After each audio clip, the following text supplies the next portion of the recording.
They say the silence of a predator is more dangerous than its roar.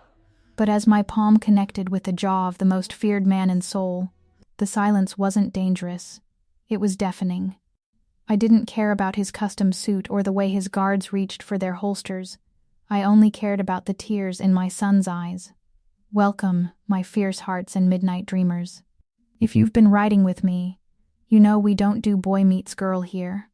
We do predator meets the one woman dangerous enough to tame him. We do the kind of chemistry that's mixed with gunpowder and bad decisions. Today, we aren't just unboxing a romance. We're unboxing a war zone. You're about to witness a collision between a woman who will burn the world for her son and a mafia lord who just realized his greatest weakness shares his Dina. Hit that like button before the first shot is fired. Subscribe because your obsession starts right now, and smash that notification bell, because in this world, silence gets you killed. Now, let's watch the Dragon of Busan meet his match. The stinging sensation in my hand was the only thing grounding me to reality. The rest of the Grand Hyatt's ballroom had dissolved into a blurred vignette of diamonds, tuxedos, and shocked gasps. 5 seconds ago, I was Janiyah Wright, the respectable head pediatric nurse at St. Mary's International, sipping tepid, sparkling water and hoping the donors would open their checkbooks for the new oncology wing. Now, I was the woman who had just assaulted a man who looked like he owned the air we were breathing. I didn't look at him. Not yet. My gaze was anchored to the floor where Cassian, my 5-year-old world, was dusting off his knees. He hadn't even scraped them. He had just tripped over the hem of a heavy velvet curtain while chasing a rogue balloon. It was a nothing moment, a child's clumsiness.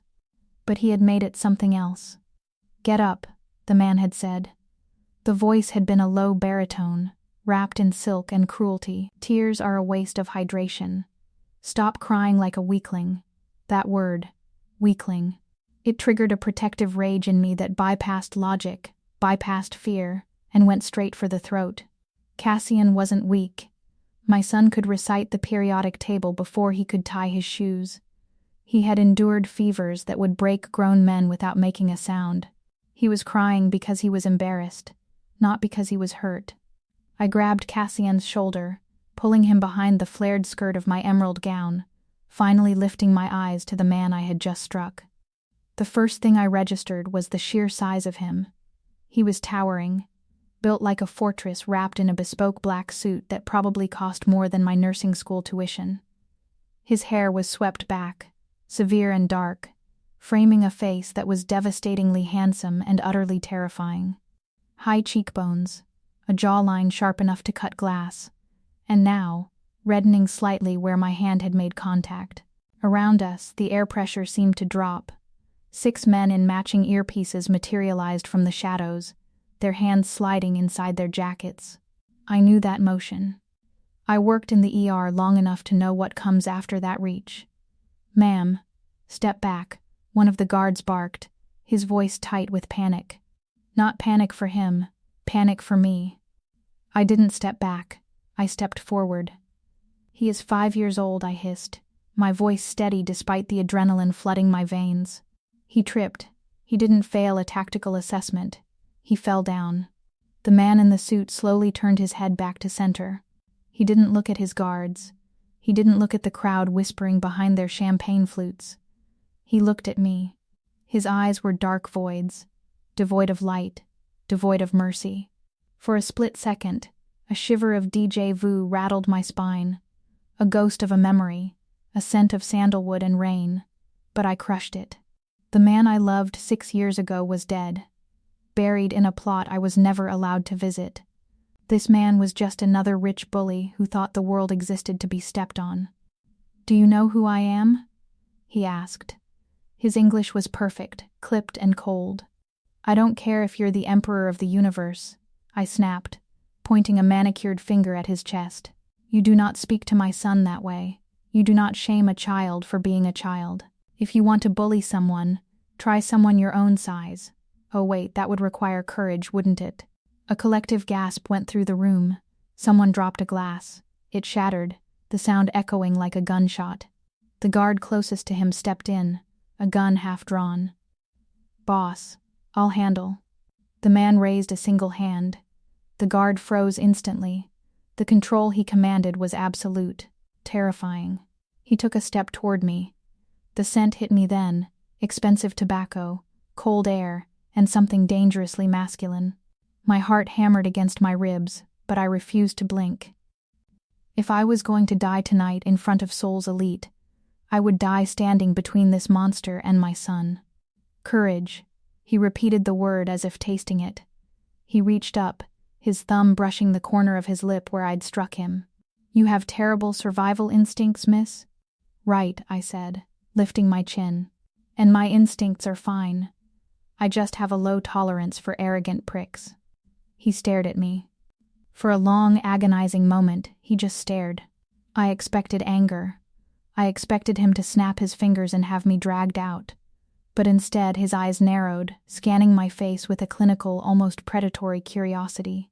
It was as if he were trying to solve a puzzle he hadn't realized was missing pieces. Then, his gaze shifted. He looked past me, down. I stiffened, stepping sideways to block Cassian. But Cassian, my brilliant, curious, frustratingly brave boy, stepped out from behind my dress. Cassian didn't cower. He didn't cry. He adjusted his small bow tie, tilted his head to the side, and looked up at the towering giant with an expression of intense calculating analysis. It was the same look Cassian gave complex Lego sets or difficult math problems. The man froze. The cold indifference on his face fractured. His eyes locked onto Cassian's. Cassian stared back, his small brow furrowing in that specific, serious way he always did when he was thinking hard. He crossed his little arms over his chest, a gesture so innate, so unconsciously arrogant, that it mirrored the man standing in front of him perfectly. The man's breath hitched. It was subtle, barely a tremor in his chest, but I saw it. He took a step closer to Cassian, ignoring the guards, ignoring me, ignoring the gala. He crouched down. He was eye level with my son now. The man reached out a hand, hesitating for the first time. He didn't touch Cassian, but his fingers hovered near the boy's face, as if sensing the heat radiating from him. He looked at the sharp arch of Cassian's eyebrows, the stubborn set of his jaw, the dark, intelligent depth of his eyes. You aren't crying anymore, the man said softly. It was inefficient, Cassian replied, his high voice clear and shockingly calm. And you're rude. The man didn't get angry. A slow, disbelief-laden smirk touched his lips. He looked up at me, standing to his full height. The coldness was gone, replaced by a burning, intense shock that made my stomach drop. He looked from Cassian to me, and then back to Cassian. He saw the birthmark on Cassian's neck, the small crescent moon shape. His hand went to his own neck, unconsciously touching the collar of his shirt where I knew, instinctively, a matching mark lay hidden. That fire in your eyes, he whispered, his voice rough, losing its polished edge. I've seen it in the mirror every morning of my life. He took a step toward me, invading my personal space, his gaze piercing through my soul, stripping away the years, the secrets, and the lies. Who are you, Janiyah, right? The worst part wasn't the guns. It wasn't the way the security detail formed a tight, impenetrable phalanx around us.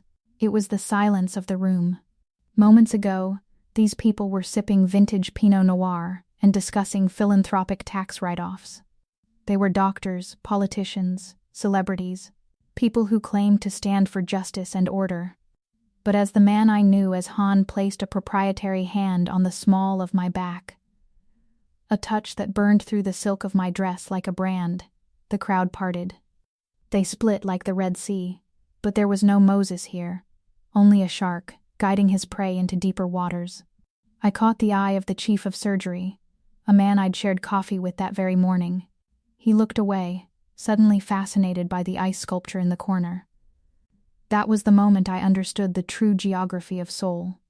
There was the city on the map, and then there was the city he owned.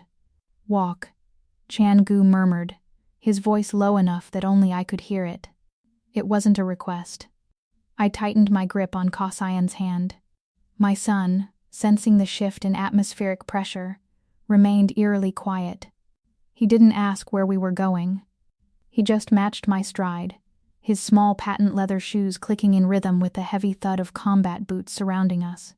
We were swept out of the ballroom, through the gilded lobby, and into the humid night air.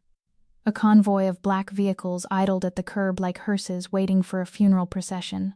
The lead car, a sleek, monstrous Maybach, had its back door held open by a man with a scar running through his eyebrow. "Get in," Chan-goo ordered. I hesitated, my heels digging into the pavement. "My car is in the garage. I have to. Your car will be disposed of. Or returned. It matters very little."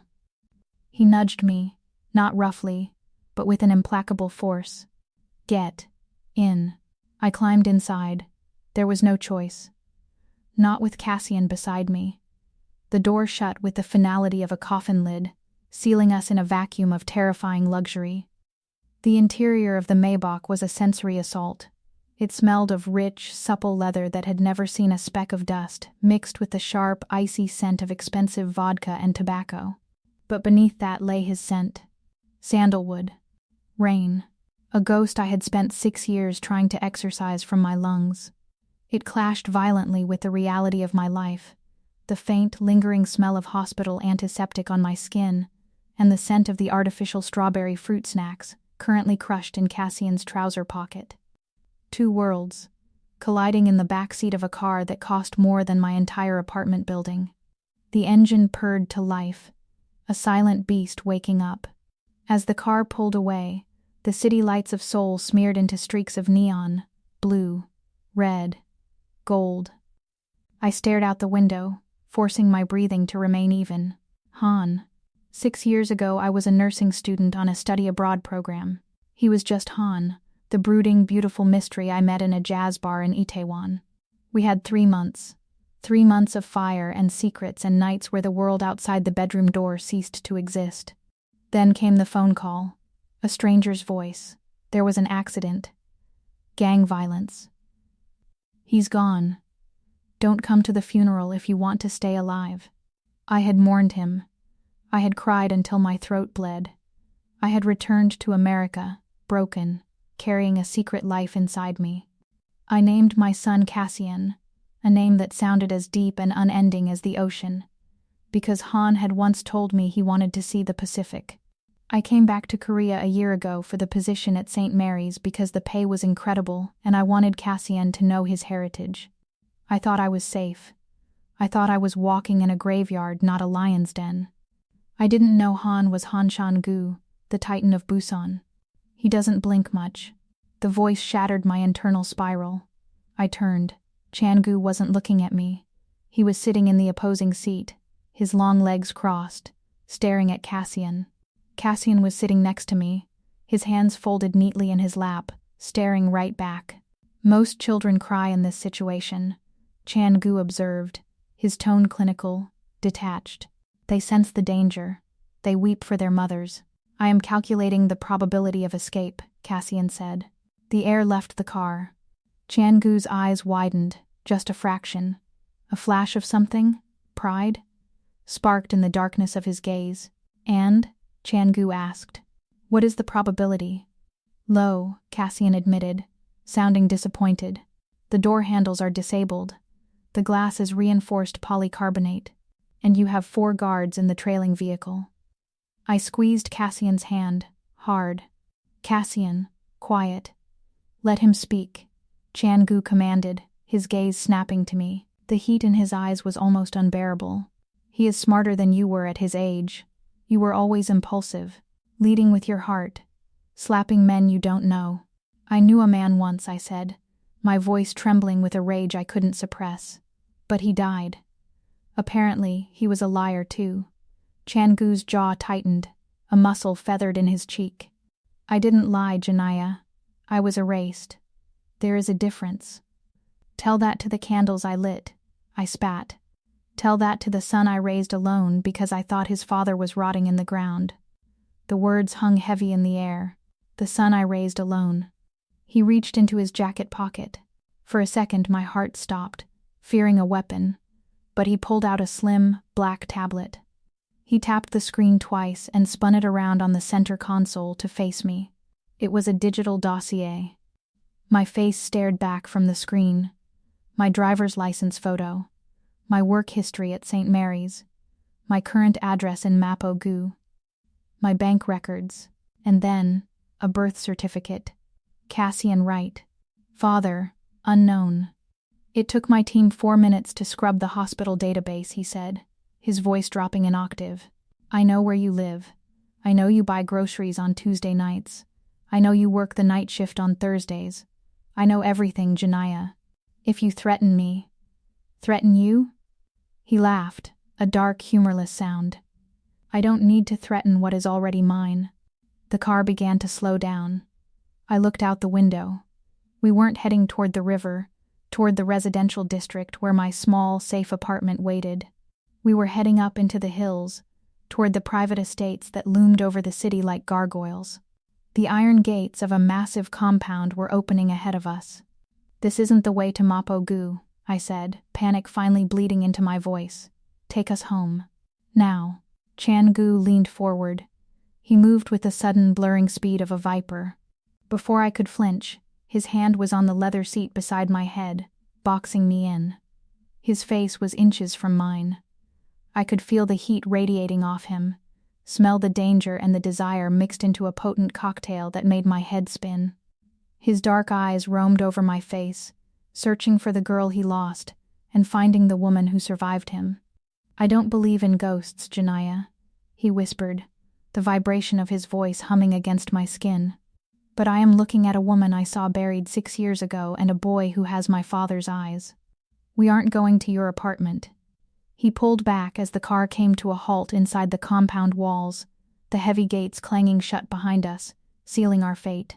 You're coming to the fortress. If the Maybach was a cage, the building we arrived at was the prison block. They called it a residence, but that was a lie. It was a monolith of gray limestone and bulletproof glass, carved into the hillside like a scar. There were no flower beds, no welcome mats, only high walls topped with sensors and cameras that tracked our arrival with mechanical indifference. It was beautiful in the way a stealth bomber is beautiful, sleek, expensive, and designed to kill. The car stopped in a circular driveway that looked more like a helipad. The door clicked open. Cassian, I said, my voice tight. Stay close to me. I like the architecture, Cassian noted, looking up at the towering brutalist structure. It's very defensible. Chan-goo stepped out, buttons his jacket. He didn't look at the house. He looked at the perimeter, his eyes scanning for threats that didn't exist. He signaled for us to follow. We walked into a foyer that could have swallowed my entire apartment complex. The floors were black marble, polished to a mirror shine that reflected our distorted silhouettes. The air was chilled, smelling of ozone and silence. But the silence didn't last. Boss. The shout came from the hallway to the left. A set of double doors burst open, and 3 men stumbled in, dragging a 4th man between them. The injured man was pale, clutching his abdomen, blood seeping through his fingers and dripping onto the pristine marble floor. Ambush on the south route, one of the men panted. They were waiting for the decoy car. Chan-goo didn't flinch. He didn't rush forward. He stood perfectly still, his face a mask of cold fury. Is the doctor here? Traffic. The guard gasped. He's 20 minutes out. Minho is fading, boss.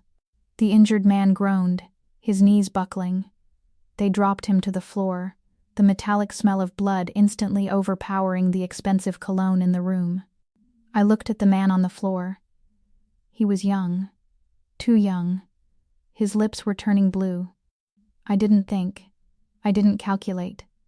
The part of me that was a frightened captive vanished, replaced instantly by the part of me that ran the busiest pediatric ER in Seoul. Put him flat, I barked, dropping Cassian's hand. Now. The guards froze, looking at me with confusion. Did I stutter? I shouted, stepping over the expensive rug and dropping to my knees beside the bleeding man. Lay him flat to maintain blood flow to the brain. You, I pointed at the biggest guard. Give me your belt. Now. I didn't wait for permission. I ripped the silk tie off the injured boy's neck and pressed it into the wound. He screamed. "Keep pressure here," I ordered the guard holding him. I looked up at Chan-goo. He wasn't moving. He was watching me. His eyes were dark, dilated, fixed on my blood-stained hands. "Don't just stand there posing. I need a med kit. Gauze, saline, hemostats if you have them. And get my son out of the room." Chan-goo blinked, the trance breaking. He snapped his fingers. "Do as she says. Take the boy to the library." "Mom?" Cassian's voice wavered. "Go, Cassian. I'm working." As the guards scrambled, obeying my commands with terrified efficiency, I went to work. I packed the wound, checked his vitals, and stabilized his crashing pressure. For 10 minutes, I wasn't a prisoner. I was the charge nurse. I was in control. By the time the house doctor rushed in, breathless and sweating, the bleeding had stopped. I stood up, wiping my hands on a towel a maid had handed me. My emerald gown was ruined, stained with the dark crimson of a stranger's blood. I looked up. Chan-goo was leaning against a marble pillar, his arms crossed. He hadn't looked at the injured man once. He had only looked at me. The expression on his face was terrifying. It wasn't gratitude. It was possession. It was the look of a man who had just discovered a weapon he didn't know he owned. "Clean her up," he said softly to the maid. "Then bring her to my office." 30 minutes later, I slammed the heavy oak door of his office shut behind me. I had scrubbed the blood off my hands, but I couldn't scrub away the adrenaline.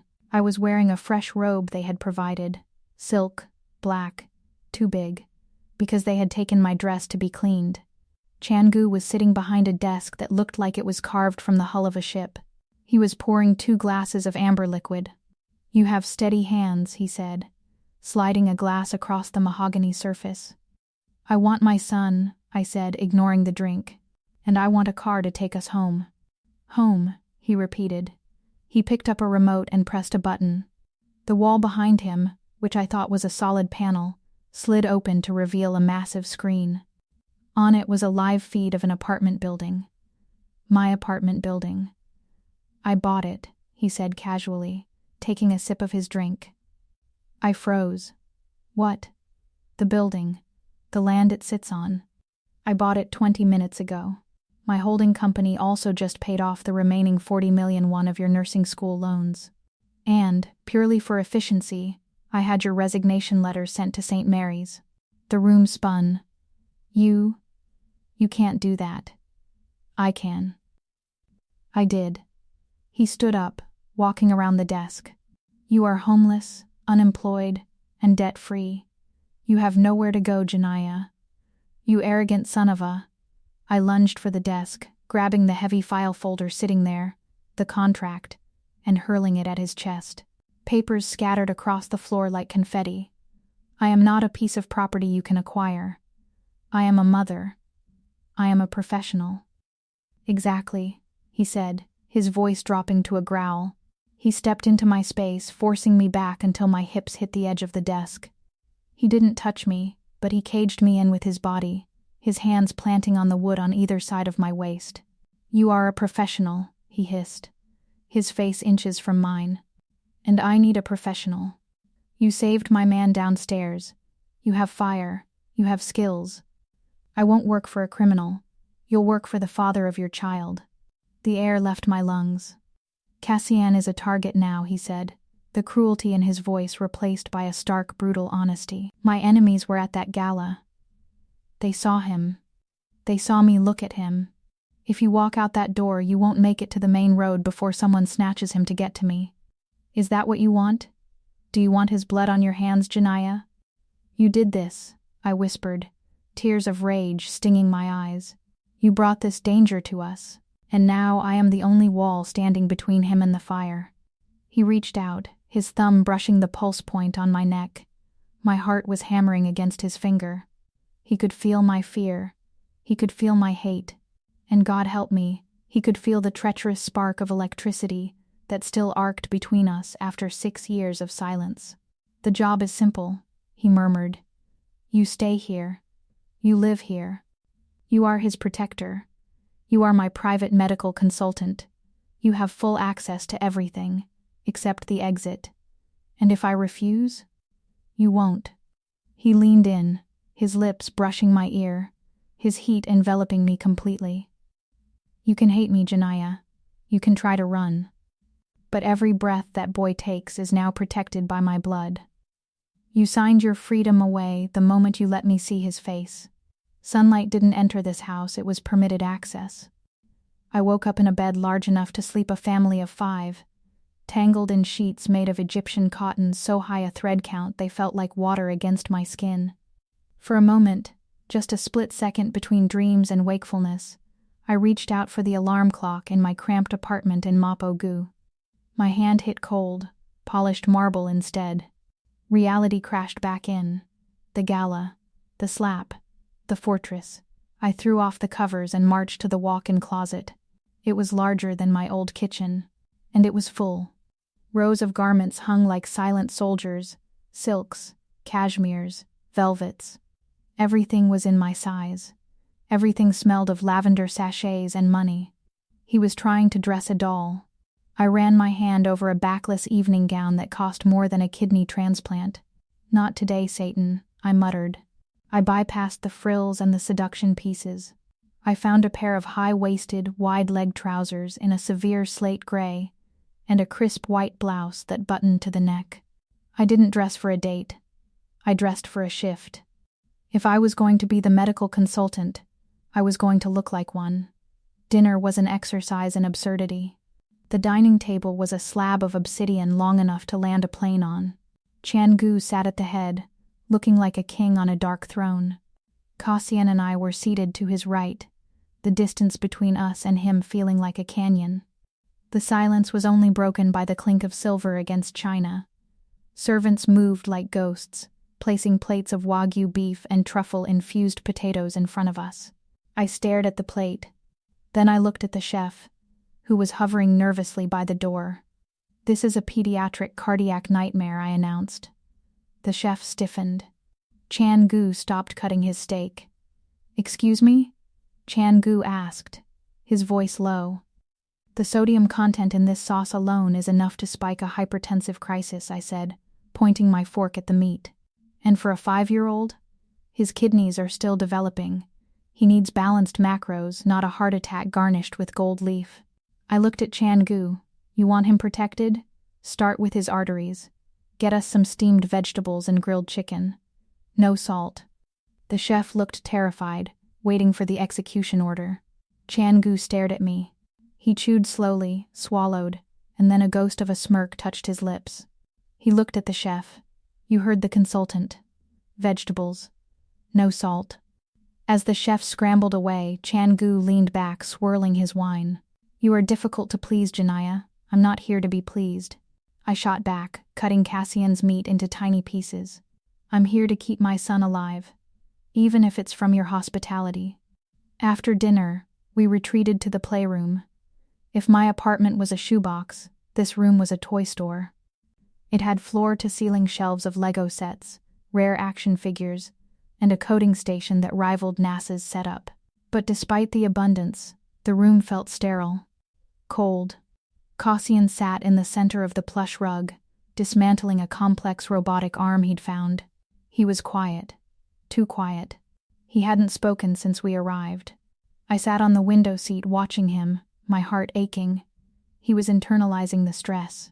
He was like a little sponge soaking up the tension of this house.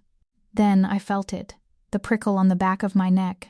I scanned the room, there hidden in the eye of a stuffed bear on the high shelf, the glint of a lens.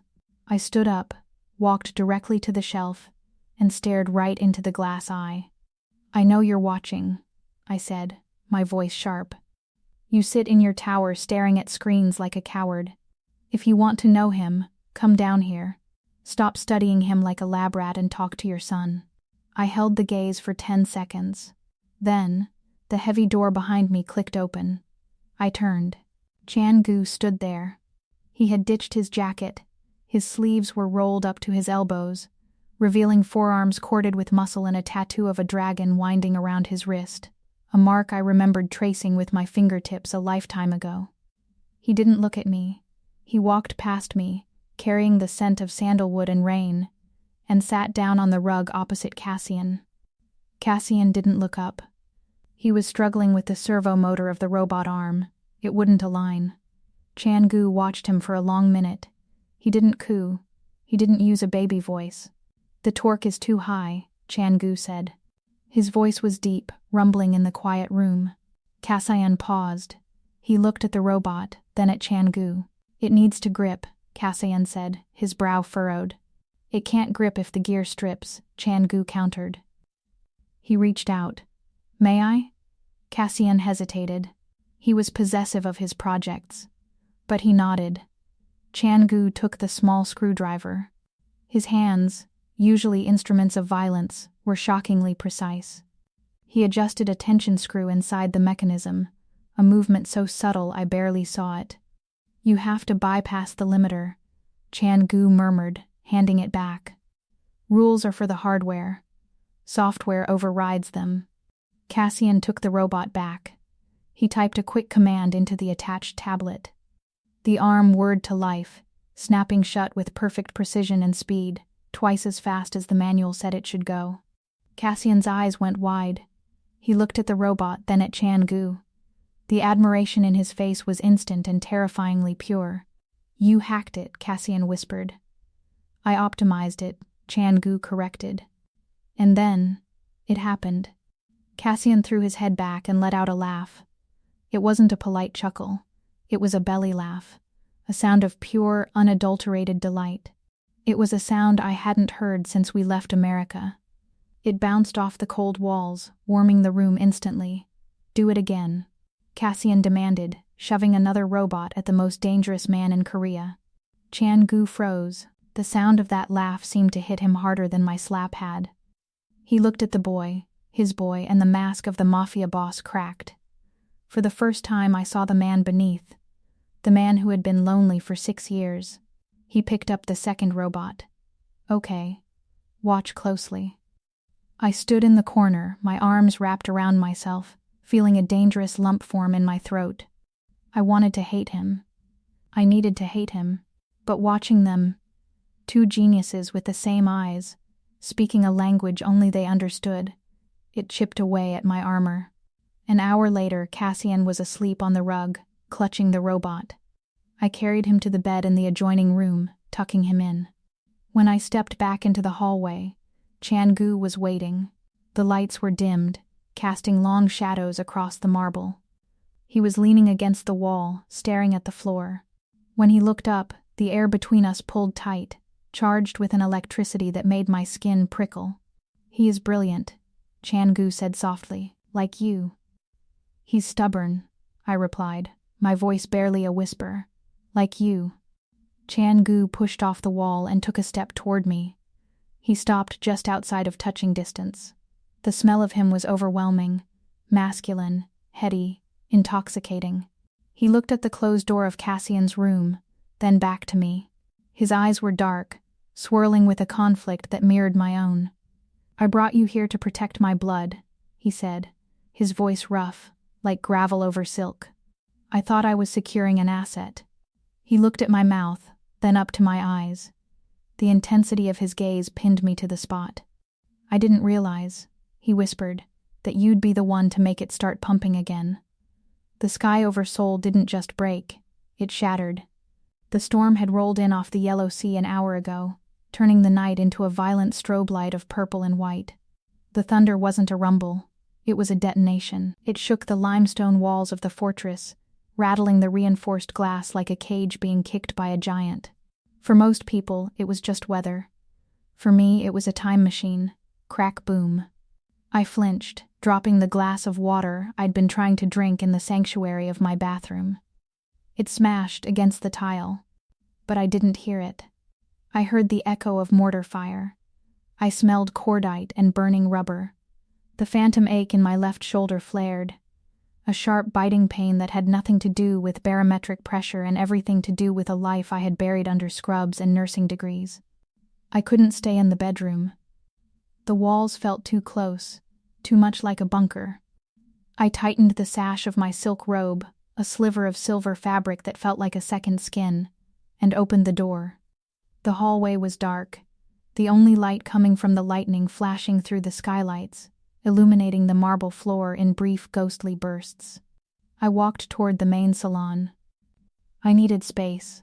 I needed to see the storm, to prove to my racing heart that the explosions were just nature, not man-made. I wasn't alone. The main salon was a cavern of shadows. The floor-to-ceiling windows offered a panoramic view of the violence outside. Standing in front of them, silhouetted against the chaos, was Chan-goo. He held a tumbler of amber liquid in one hand. The other rested against the cool glass of the window. He was watching the lightning strike the hills with a stillness that was unnatural. He looked like he was commanding the storm, or perhaps negotiating with it. I should have turned back. But my feet were bare, silent on the rugs, and I was drawn to him like a moth to a flame that would inevitably burn its wings. "You can't sleep," he said. He didn't turn around. He didn't have to. The man had the senses of a wolf. "The thunder is loud," I lied, my voice steady but husky. Liar. He turned then. A bolt of lightning tore through the sky, flooding the room with a harsh, blinding white light. It stripped away the shadows. It stripped away my defenses. The robe I wore was thin. The light cut through the silk, but more importantly, it caught the exposed skin of my shoulder where the fabric had slipped. There, marred against the smooth, dark skin of my deltoid and trailing down toward my scapula, was a map of violence, a jagged, ugly keloid scar. It wasn't the clean slice of a surgical scalpel. It was the messy, chaotic tear of shrapnel, a souvenir from a medical mission near the DMZ that the official record said never happened. Chan-goo froze. The glass in his hand tilted, the ice clinking softly. His eyes, usually so guarded, went wide. He wasn't looking at my face. He was looking at the scar. The darkness returned as the lightning faded, but the image was burned into the room. "Janiyah," he breathed. The name sounded like a prayer and a curse. He set the glass down on a side table with a heavy thud and crossed the room. He moved with a predatory grace, closing the distance between us until I could smell the scotch on his breath and the heat radiating from his chest. I instinctively stepped back, pulling the robe up to cover myself. "Don't. Show me," he commanded. It wasn't a shout. It was a whisper wrapped in iron. "It's nothing. A car accident. Years ago." Another lie. He reached out. His hand, large and calloused, hovered over my shoulder. He didn't grab me. He waited. The air between us crackled, charged with more electricity than the storm outside. I know what a car accident looks like. That is a burn.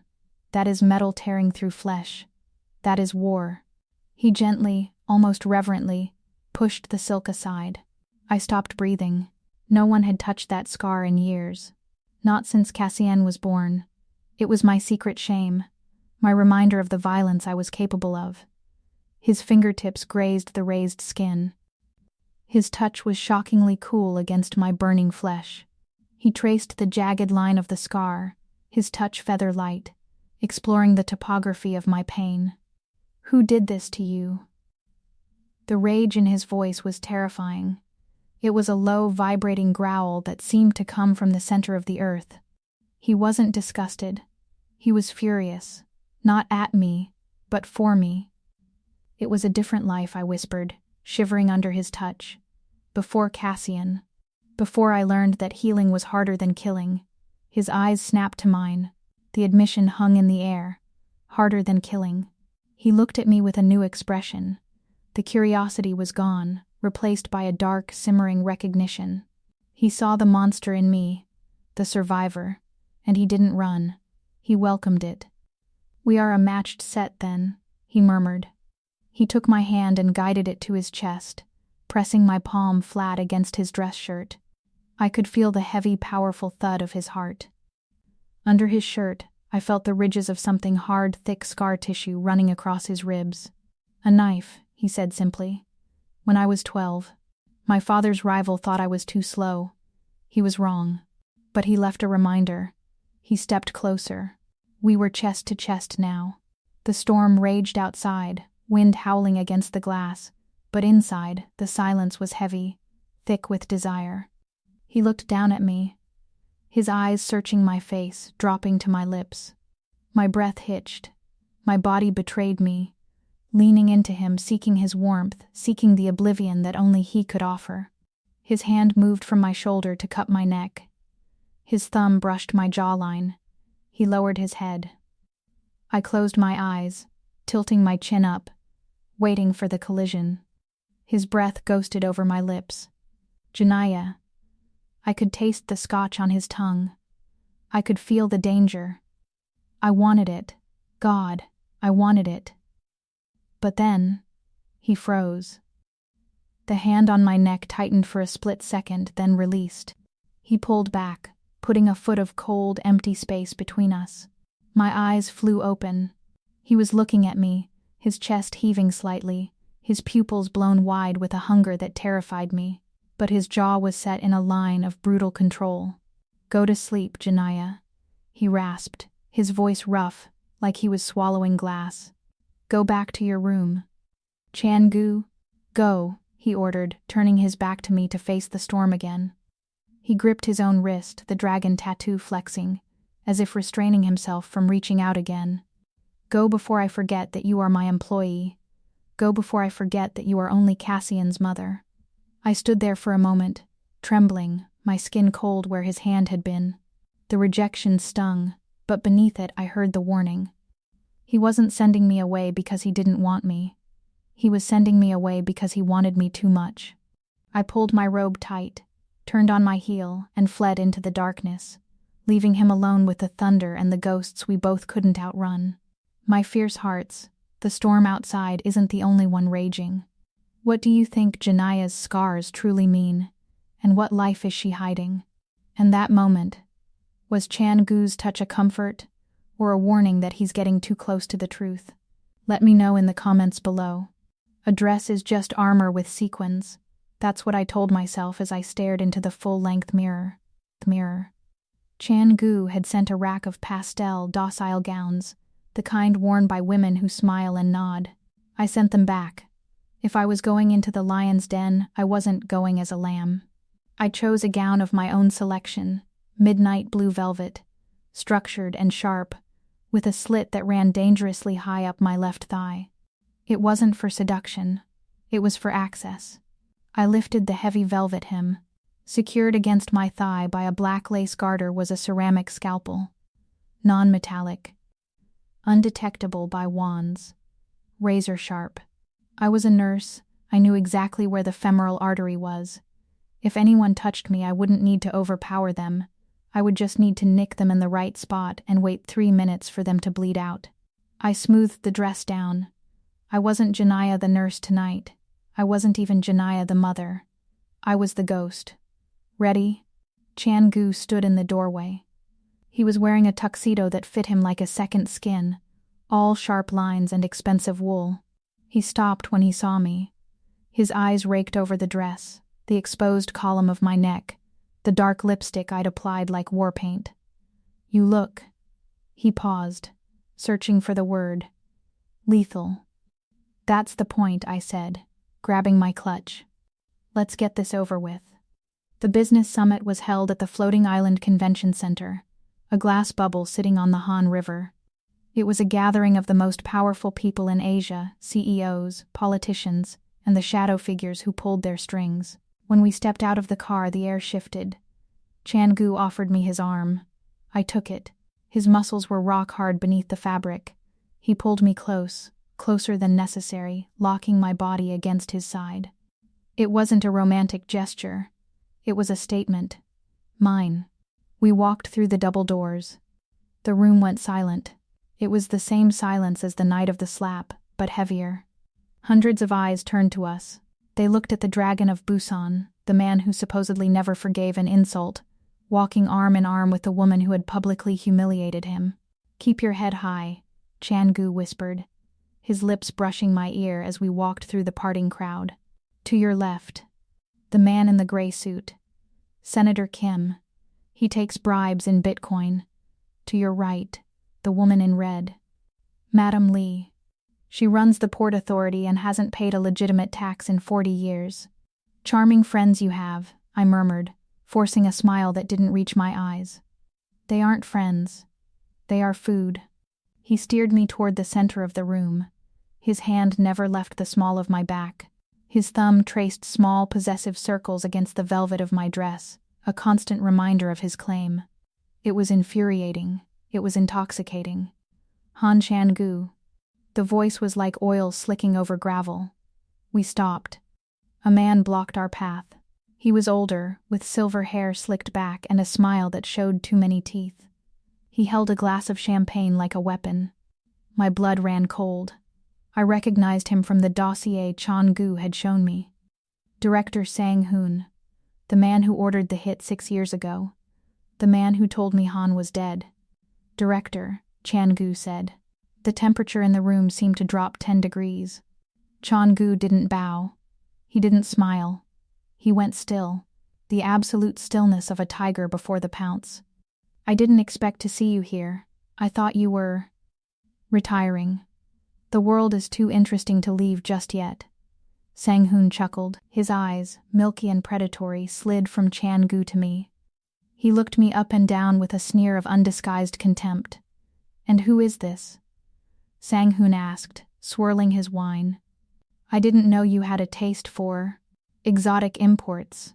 Is she the help? Or just a rental for the evening? The insult hung in the air, thick and ugly. Chan-goo's hand tightened on my waist. I felt the tension coil in his body, a spring about to snap. The guards behind Sang-hoon shifted, hands moving toward their jackets. Careful, Director, Chan-goo said softly. His voice was terrifyingly polite. You are speaking to my fiancé, and unlike you, I do not rent loyalty. I earn it. Sang-hoon laughed, a dry, rattling sound. Fiancé? A nurse? Come now, Chan-goo. Don't dilute the bloodline. You need a queen, not a servant who knows how to empty a bedpan. Chan-goo took a step forward. Violence was imminent. I squeezed Chan-goo's arm, stopping him. I didn't need a white knight. I had a scalpel on my thigh and a tongue sharper than any blade. I stepped forward, breaking Chan-goo's hold, and smiled at Sang-hoon. It was my best charge nurse smile, the one I used on drunk patients before I sedated them. Director Sang-hoon, isn't it? I said, my voice projecting clearly over the hushed crowd. He blinked, surprised I was speaking. Yes? I couldn't help but notice, I said, my eyes scanning his face clinically, the yellowing of the sclera in your eyes, the spider angiomas on your neck, the slight tremor in your left hand holding that glass. I took a step closer, invading his personal space. You speak of bloodlines, Director, but yours is currently poisoning you. That's late-stage liver failure, isn't it? If you don't stop drinking that champagne, you won't live long enough to worry about who Chan-goo marries. You'll be dead before the fiscal quarter ends. The crowd gasped. Sang-hoon turned a violent shade of red. He lowered his glass, his hand shaking visibly now that I had pointed it out. You insolent. I'm not insolent, I interrupted, linking my arm back through Chan-goo's. I'm a professional, and you, Director, are a patient running out of time. Enjoy the party. I felt Chan-goo's chest rumble. He wasn't growling. He was laughing. A silent, dark laugh of triumph. Music. Chan-goo barked at the orchestra. The band hurriedly struck up a waltz. Chan-goo swept me onto the dance floor before Sang-hoon could recover. He pulled me into his frame. His hand engulfed mine. We spun, the world blurring into a streak of gold and light. Liver failure? He murmured, his eyes dancing with dark amusement. Is that true? He has 6 months. Maybe 4, I replied, breathless. But I might have accelerated his stress levels. You are dangerous, Janiyah.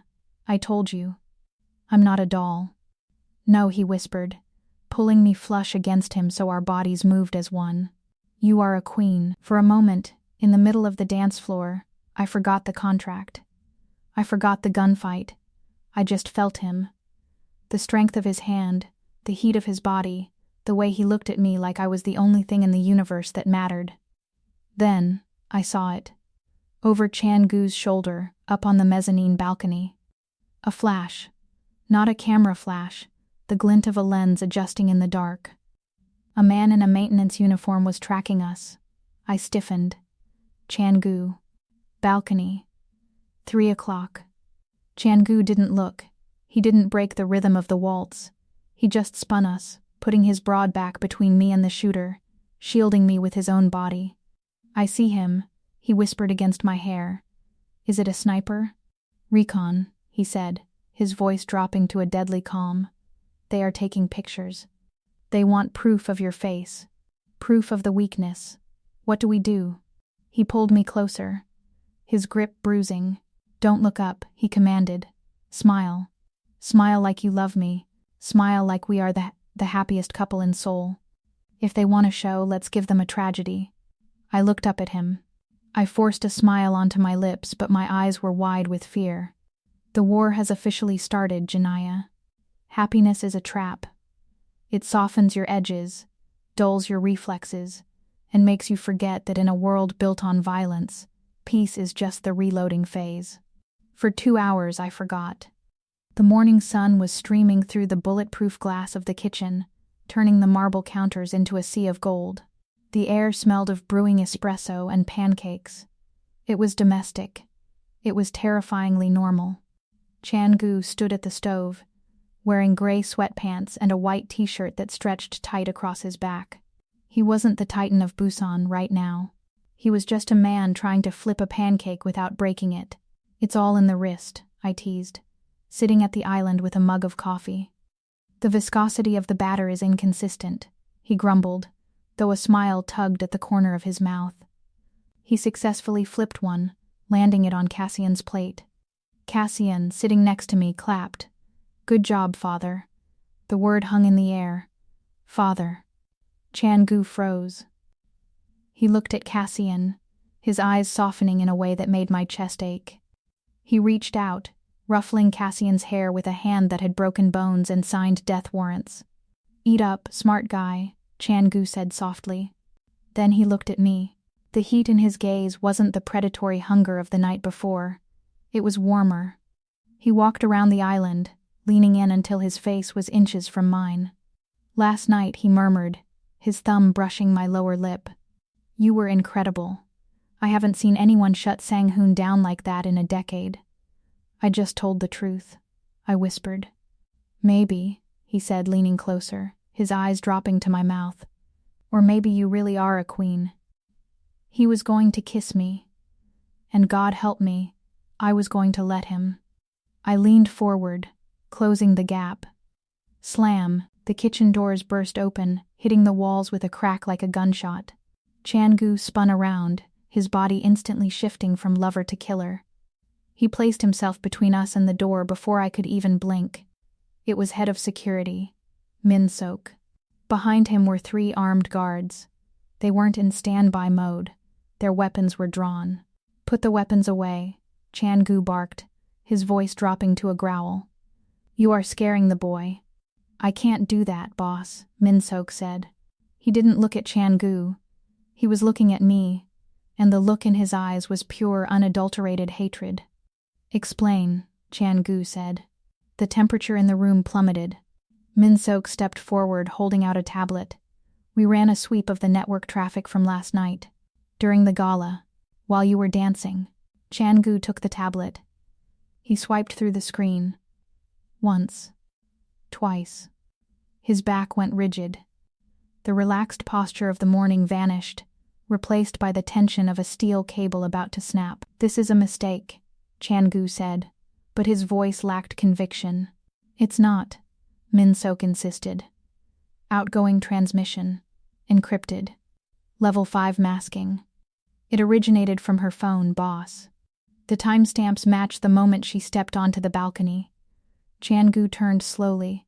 The man who had looked at me with warmth 10 seconds ago was gone. In his place was the dragon. His eyes were void of light, 2 black holes that swallowed everything. Who did you send it to? He asked. His voice was so quiet it was terrifying. Send what? I stood up, my heart hammering. I didn't send anything. I don't even have the encryption keys for. Don't lie. Chan-goo roared. The sound shook the room. Cassian whimpered, sliding off his stool to hide behind my legs. Chan-goo threw the tablet onto the marble island. It slid across the surface, stopping right in front of me. I looked down. It was a chat log. Sender: J. Wright. Recipient: Director Sang-hoon. Message: Target confirmed. The heir is viable. Trust established. Proceed with Phase 2. I didn't write this, I said, my voice shaking with a mix of fear and fury. Chan-goo, this is a deep fake. Anyone could have cloned my email. Look at the syntax. Heir is viable? I don't talk like that. No, he said, stepping closer. But a ghost does. He reached out and grabbed my arm, the arm with the scar. His grip was bruising. The scars. The combat triage. The way you handled Sang-hoon. I thought you were a survivor, he hissed. His face inches from mine, twisted in a grimace of betrayal. But you're just an operative. You played me. You used my son to get inside. I am his mother. I screamed, trying to yank my arm free. I would never put him in danger.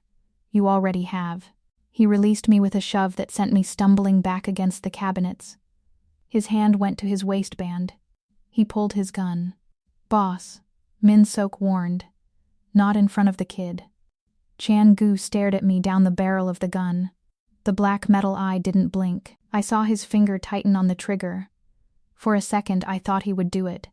I thought he would end me right there in the kitchen where we made pancakes. Get out, he whispered.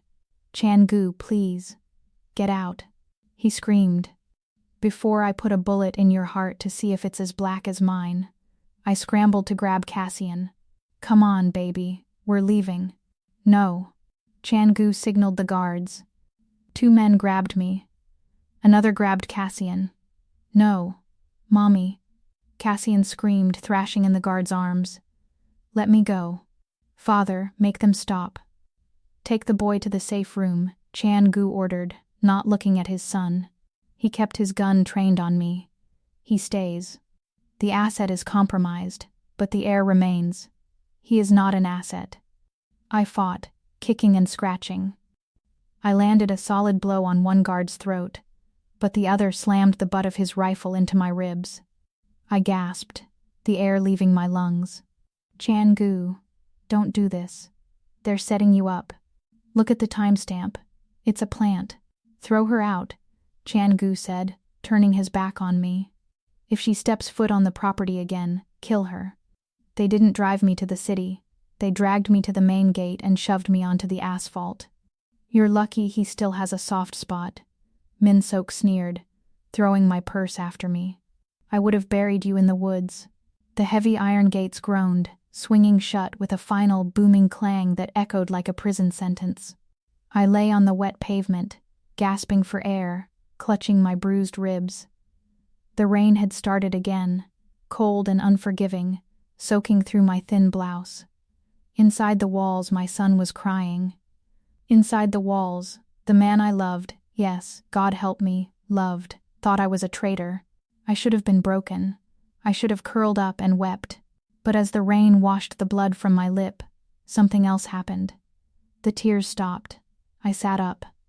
I pushed the wet hair out of my face. I looked at the towering fortress, at the security cameras blinking red on the walls. Min-sok. The timing was too perfect. The evidence was too neat, and he had been the one to find it. I wasn't the spy. I was the obstacle. They needed me gone so they could get to Chan-goo. They needed the mother out of the way so they could manipulate the heir. I stood up. I wiped the mud from my knees. My eyes, which had been full of panic moments ago, went cold. Dead cold. I turned to the camera mounted on the gate pillar. I stared directly into the lens, knowing Min-sok was watching. I didn't scream. I didn't beg. You think you're protecting him by sending me away, I whispered, my voice lost in the wind but my intent clear.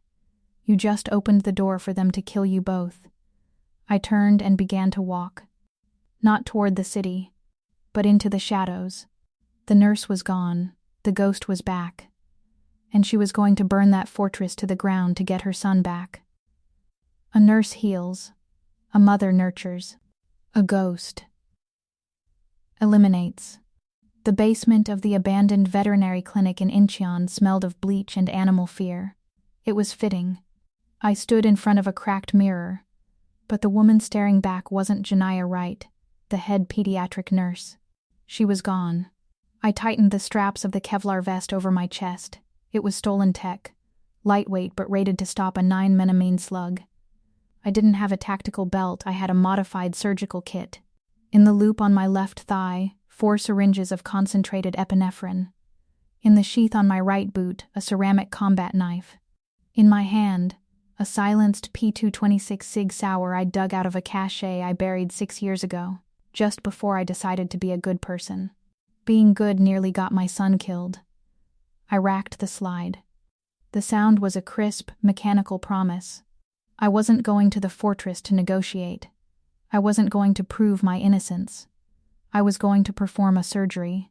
The tumor was Min-soak, and the procedure was going to be invasive. The fortress was burning. I could smell it from the perimeter wall, the acrid scent of melting plastic and expensive wood. The sensors on the outer wall were dead, disabled from the inside. Min-soak hadn't just opened the door, he had rolled out the red carpet for Sang-hoon's kill squad. I didn't take the front gate. That was a kill box. I moved to the north face of the limestone monolith.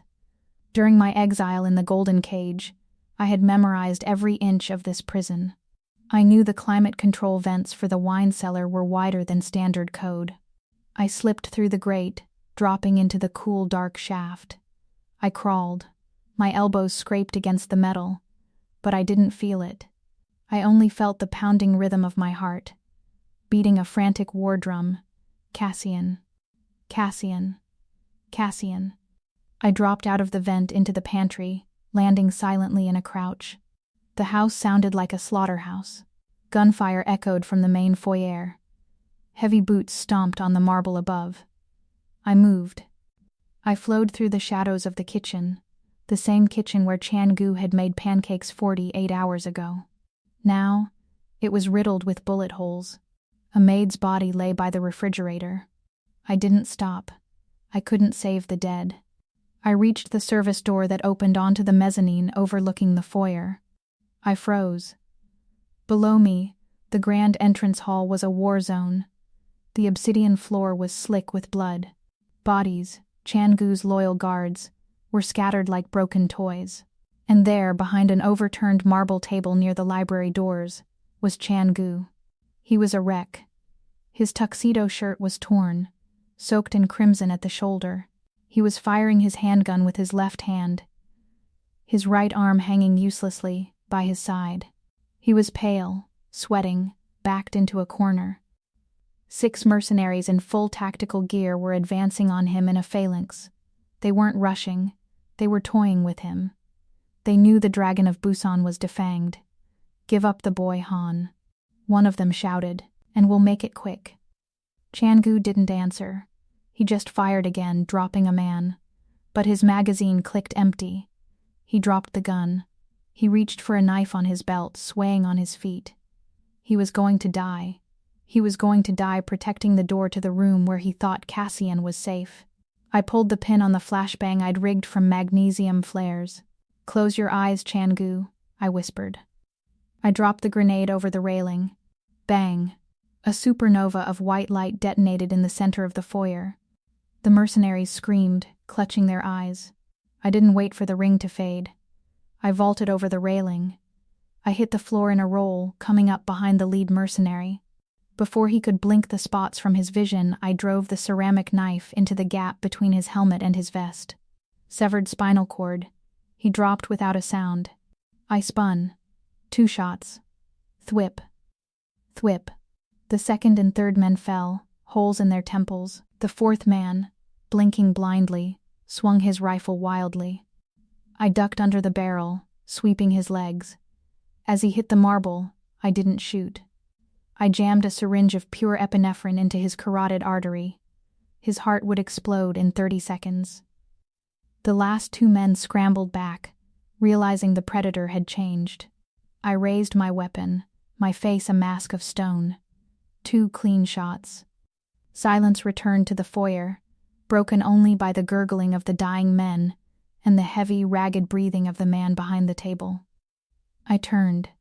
Chan-goo was staring at me. He was slumped against the marble, his face gray, his eyes wide with shock. He still held his knife, trembling, pointed vaguely in my direction.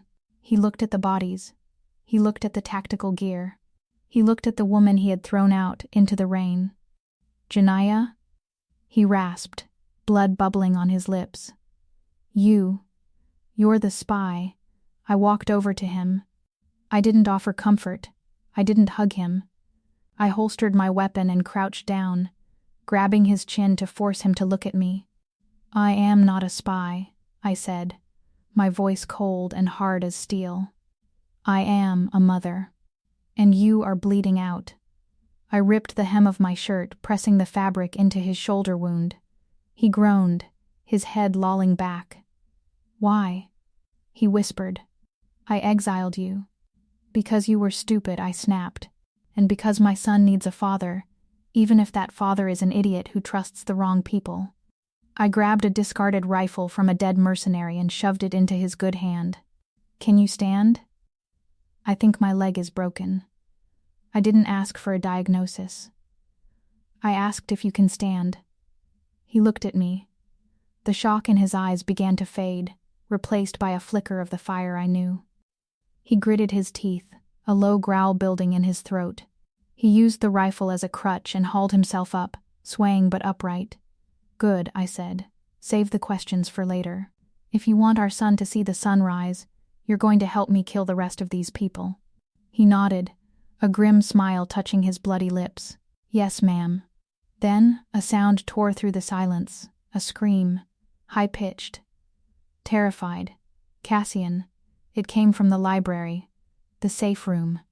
Chan-goo's head snapped toward the double doors. "No." The doors creaked open. Min-sok stepped out. He was using Cassian as a human shield. A gun was pressed to my son's small temple. Cassian was sobbing, his face wet with tears, his little hands gripping Min-sok's arm. "Drop the weapons." Min-sok screamed, his voice cracking with panic. "Drop them or I paint the walls with his brains." Chan-goo froze. The rifle dipped. I didn't freeze. I calculated. Distance, 15 meters. Target, Min-sok's left eye. Obstruction, high. I looked at Chan-goo. He looked at me. In that split second, the betrayal, the lies, the exile, it all evaporated. We weren't lovers. We weren't enemies. We were parents. Together, Chan-goo whispered. On my mark, I replied. We moved as one. The library was a crematorium for words. Centuries of history bound in leather were curling into ash as the fire, fed by the oxygen rushing in from the shattered foyer, licked up the mahogany shelves. The heat was a physical weight, pressing against my eyeballs, sucking the moisture from my lungs. But the deadliest thing in the room wasn't the fire. It was the man standing in front of the burning hearth. Min-sok was unraveling. The polished, stoic head of security was gone. In his place was a creature of sweat and frantic, trembling rage. His arm was wrapped tight around Cassian's throat. The barrel of his Glock was pressed so hard against my son's temple, it made a dent in his soft skin. Stay back. Min-sok screamed, spittle flying from his lips. I'll do it. I swear to God I'll open his skull. Chan-goo stood 10 feet away, swaying like a broken tree in a gale. His blood was dripping onto the Persian rug, counting down the seconds of his life. But his gun was steady. His eyes were locked on Min-sok. Why Min-sok? Chan-goo asked, his voice low, ignoring the flames roaring behind him. You were my brother. I was your servant. Min-sok roared. I built this empire while you played king. And then you brought her in. He jerked the gun toward me. You softened, Han. You started looking at floor plans for nurseries instead of supply routes. You became weak. I did this to save the organization from your sentimentality. You didn't save anything, I said, my voice cutting through the crackle of the fire. I stepped up beside Chan-goo. We were a united front, a dying king and his exiled queen. You just burned it down because you were jealous you could never sit on the throne. Shut up, bitch. Min-sok shifted his aim toward me. That was the mistake. For a split second, the gun left Cassian's temple. I locked eyes with my son. Cassian was terrified, tears streaming down his soot-stained face, but his eyes, they were Chan-goo's eyes. They were analyzing. They were waiting. Cassian, I said, my voice terrifyingly calm. Do you remember the bee sting protocol? Min-sok blinked, confused. What? Cassian's eyes widened. He remembered. Anaphylaxis drill. When the throat closes, you drop to the floor to preserve oxygen flow. You become dead weight. Now, Cassian. I screamed. Drop. Cassian didn't hesitate. He went boneless. He slumped instantly, his entire body weight dragging down on Min-sok's arm. Min-sok stumbled, his balance compromised by the sudden dead weight. You little. But Cassian wasn't done. As he fell, his hand jammed into his pocket. He pulled out the small, metallic spider robot, the one Chan-goo had helped him optimize in the playroom. He squeezed the chassis. Screech! The robot emitted a high-frequency feedback loop, a sonic weapon Cassian had accidentally coded days ago. It was a piercing electronic shriek that shattered the air. Min-sok flinched.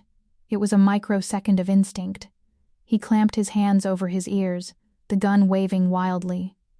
Chan-goo. I shouted. We moved in perfect lethal synchronization. Chan-goo didn't shoot. He couldn't risk hitting Cassian. He threw himself forward, a human shield diving into the line of fire. Bang. Min-sok squeezed the trigger blindly. Chan-goo's body jerked mid-air.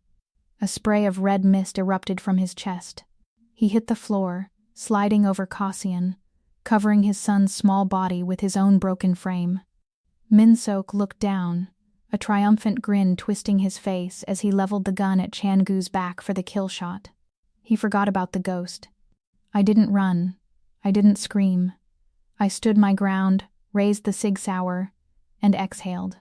The world slowed down. I saw the bead of sweat on Min-sok's forehead. I saw the madness in his eyes. I saw the realization dawn on him that he had made a fatal error in target prioritization. I squeezed the trigger. Thwip. One shot. The bullet entered Min-sok's left eye and exited the back of his skull, taking his jealousy, his ambition, and his life with it. He dropped like a stone. Father. Cassian screamed from beneath the pile of bodies. I dropped my gun and sprinted across the room, skidding on my knees beside them. The heat was unbearable now. The bookshelves were collapsing, raining sparks around us like hellfire confetti. I shoved Chan-goo's heavy body off Cassian. Cassian, move. Get to the window. Cassian scrambled out, unharmed but shaking. I turned to Chan-goo. He was on his back, staring up at the burning ceiling. His shirt was a ruin of blood. The bullet had taken him high in the chest. Han, I choked out, pressing my hands directly into the wound. The blood was hot, pulsing against my palms. Han, stay with me. He coughed, a wet, hacking sound that brought pink froth to his lips. His eyes found mine. They were glazing over. Did I catch him? He whispered. You caught him, I sobbed, ripping the hem of my tactical vest to pack the wound. You saved him. You stupid, stubborn man, you saved him. Good, he wheezed. His hand, heavy and stained with soot, fumbled for mine. He gripped my fingers weakly. The fire, it's warm. No, you don't get to die. I leaned over him, using my body to shield him from the falling debris. I was pressing down with everything I had, trying to keep the life inside him. I did not walk through hell and back just to watch you quit on me now. Breathe, Han. That is an order. The roof groaned. A massive beam crashed down on the other side of the room, sending a wave of sparks over us. Sirens began to wail in the distance, the first sign that the outside world had noticed the dragon's fortress was burning. Chan-goo's eyes fluttered. He looked up at me, seeing the tears cutting tracks through the soot on my face. He saw the fierce, terrifying love I had tried so hard to hide. You came back, he whispered, a ghost of a smile touching his bloody lips. I leaned down, pressing my forehead against his, our breaths mingling in the smoke. "I never left, Han," I promised him, my voice breaking. "I just had to find my way through the dark." His eyes closed. His grip on my hand went slack. "Han? Han." I looked at Cassian, who was huddled by the window, watching us. "We have to move him," I said, my voice turning into the steel of the surgeon. "Grab his feet, Cassian. We are leaving this house. All of us. 6 months. That's how long it took for the scars to fade and for the winds to sweep away the last of the ash from the old fortress. We didn't just rebuild, we reinvented. We built a world on top of the ruins, one where the walls were made of glass instead of limestone, inviting the sun to witness our survival. The new estate is a modern paradise of jasmine gardens and open spaces, though beneath the beauty lies a security grid that would make the Pentagon look like a playground. I adjusted the lapel of my white Dior blazer, the silk cool against my skin. My stethoscope hung loose around my neck, my silver chain of office. I wasn't just the woman of the house. I was Dr. Janiyah Wright, director of the Han Medical Foundation and the architect of our new legitimate future. "This is sensitive business, Mrs. Han," the man across the desk sneered. Mr. Choi, a logistics partner from Incheon who still smelled of old-world arrogance, barely spared me a glance. "Perhaps you should check on the dinner menu? The men have grown-up things to discuss." Chan-goo sat in the leather armchair opposite him. He didn't roar. He didn't reach for a weapon. He simply leaned back, his hand resting on the head of a sleek ebony cane, the only visible trophy from the fire that had tried to claim him. The slight limp he carried now didn't signal weakness. It made him look like a lion who had seen the end of the world and decided to walk back from it. Chan-goo smirked, his eyes glinting with a dangerous kind of pride as he gestured toward me. "She's not asking for your permission, Choi. She's giving you a diagnosis." I didn't raise my voice. I didn't have to. I pulled up a file on my tablet and slid it across the mahogany. "Mr. Choi," I said, my tone as clinical as a morgue, "you're skimming 3% off the medical shipping routes. It's sloppy work. But more importantly, I've reviewed your vitals. You had a pacemaker installed in 2021. The encryption on that specific model is a joke. I could hack the frequency from this iPad and stop your heart before you even finish your scotch. Now, do you want to sign the new contract with the 15% royalty fee? Or shall we see how long your battery lasts?" Choi turned a sickly shade of gray. He looked at Chan-goo, seeking a mercy he wouldn't find, then back at me. With a hand that trembled violently, he signed the paper and fled the room. "You're getting meaner," Chan-goo murmured, standing up. He crossed the room, his gait uneven but his presence absolute. "I'm getting protective," I replied, stepping into his arms. The scent of him, sandalwood and rain, was the only thing that could truly quiet the ghost inside me. The door burst open before he could kiss me. "Mother. Father. Look." Cassian skidded into the room, holding a drone that looked like a metallic dragonfly. I fixed the stabilization gyroscope. I bypassed the altitude limiter. It can hover silently for 3 hours now. Chan-goo laughed, a rich, unburdened sound that filled the house. He pulled Cassian into a one-armed hug, then looked at me over our son's head. His eyes were soft, the voids finally filled with light. He reached into his pocket and pulled out a small velvet box. Inside wasn't a delicate diamond, it was a heavy platinum band engraved with the Han family crest. "For the partner who saved the Empire," he whispered, sliding the weight of it onto my finger, "and the woman who saved my soul." I looked at the ring, then at the 2 men who were my entire universe. I used to clean up the blood of strangers for minimum wage. I used to be a ghost in my own life. Now, I run the city that tried to break me. The smell of bleach is a distant memory, replaced by the scent of jasmine, the heat of the man I love, and the future I fought to keep. But as the sun sets over the Han River, bathing the city in a bloody crimson glow, a sleek black motorcycle pulls up to the outer gates. The rider doesn't speak. He drops a heavy black envelope into the mailbox and disappears into the night like a shadow.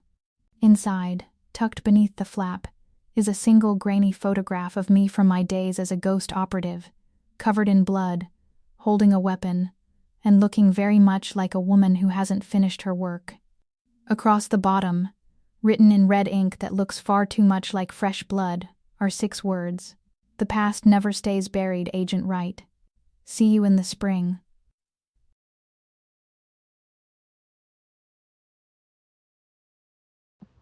I love these stories.